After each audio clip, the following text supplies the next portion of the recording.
Place à l'actualité sportive de la semaine à Genève. Béatrice Rulle, ce matin, on parle du Geneva Open avec son directeur Thierry Grain. Bonjour Thierry Grain. Bonjour. Merci d'être sur Radio Lac ce matin. Début aujourd'hui donc du premier tour du Gonnet Geneva Open avec Roger Federer, on va y revenir, mais aussi Denis Shapovalov, Fabio Fognini, Borna Koric, Benoît Paire, Marin Cilic, 18 joueurs du top 50 au total. C'était plus un tournoi ATP 250, c'est quasiment un grand chelem.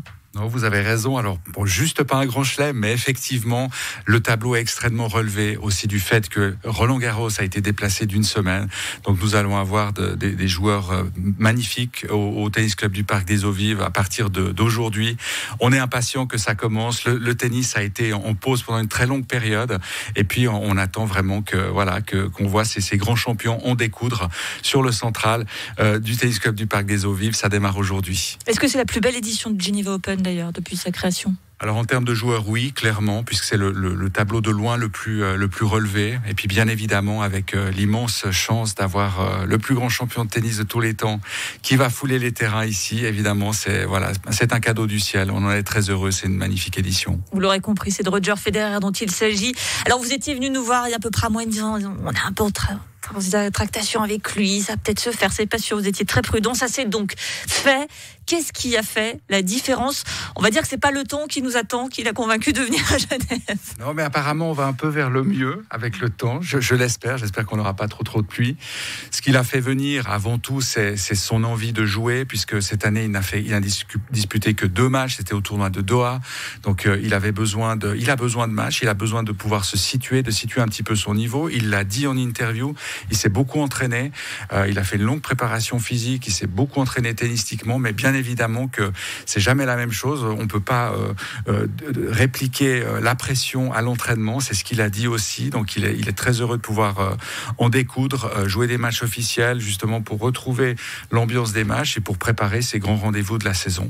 Geneva Open aussi un peu particulier du fait d'une bulle sanitaire extrêmement stricte, c'est très nouveau avec donc des tests tous les 2 jours pour toutes les personnes encadrantes et qui rentrent. Pour les joueurs c'est un petit peu assoupli parce que notamment ils sont vaccinés, mais tout de même vous êtes directeur d'un tournoi sportif au départ, pas forcément à la tête d'une clinique, mais j'imagine que c'est quelque chose de très particulier pour vous de mêler à la fois ce sportif et ce sanitaire. C'est aussi un défi. Oui, ça a été un défi. Ces règles ont été édictées par l'ATP qui gère tous les tournois professionnels. C'est un coût considérable pour un tournoi ATP 250. Quand vous dites considérable, c'est-à-dire? C'est des centaines de milliers de francs. Et c'est vrai que tous les membres de l'organisation, tout le staff sont testés tous les 2 jours. Il y a des zones qui ont été divisées au sein du club pour que les gens ne se mélangent pas. Je vous donne un exemple. Le restaurant où des joueurs a été divisé en 3 parties. Une partie pour les joueurs, une partie pour les responsables de l'ATP, une partie pour les organisateurs du tournoi. Donc il n'y a pas de mélange à ce niveau-là. On ne va pas proche des joueurs, on ne va pas faire des selfies tout près d'eux.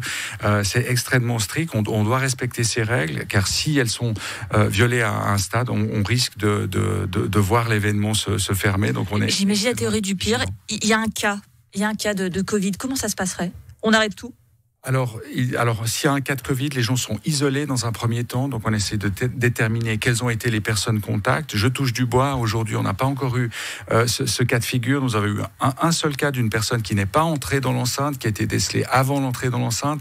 Donc, pour l'instant, tout se passe très bien et tout a été fait pour qu'on n'ait pas de mauvaises surprises de ce type-là, en fait. Rassurant de ce côté-là. Il y a tout de même un crève-cœur cette année. C'est évidemment cette jauge de 100 spectateurs à cause là encore de la Covid, avec une large part qui sera consacrée aux sponsors plutôt qu'au public. Pourquoi ne pas avoir donné davantage de place aux Genevois, comme cela a été fait par exemple en hockey avec Zug lors de la finale, qui invitait des supporters? Pourquoi ce n'est pas cette option qui a été étudiée par le Geneva Open? Alors tout d'abord parce que 100 places c'est très peu.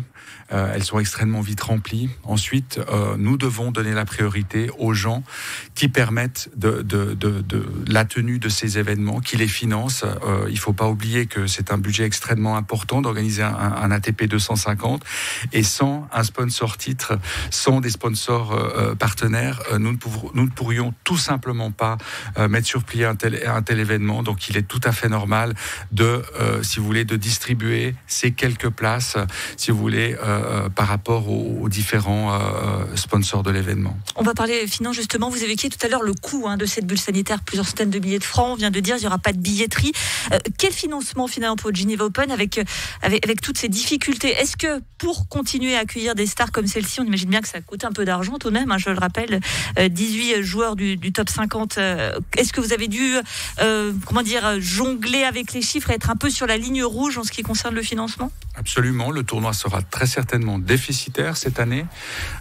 Donc le Gonnet Geneva Open, en termes de budget, comme je l'ai dit tout à l'heure, a une bulle sanitaire qui a un coût très, très important. Par contre, il y a des économies qui se font à d'autres postes. Par exemple, il ne faut pas construire un stade de 3000 personnes, qui est un coût très très important.